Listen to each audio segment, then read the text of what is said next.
a diagram. There are a line and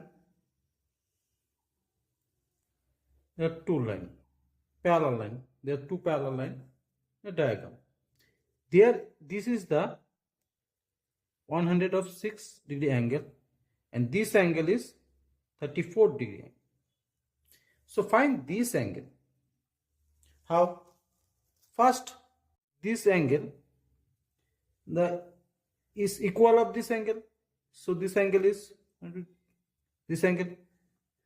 And now in a parallel line, if this angle is equal to of this angle and this angle is equal to this angle, intersect.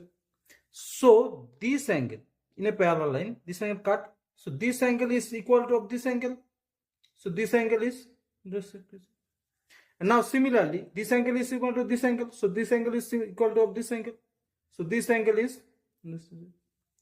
And now in a triangle, total angle is 80 degree and minus these two angles plus 40 degree, and so minus this angle is, so total, so 180 degree, and minus this is 12 is, this is 140 degree.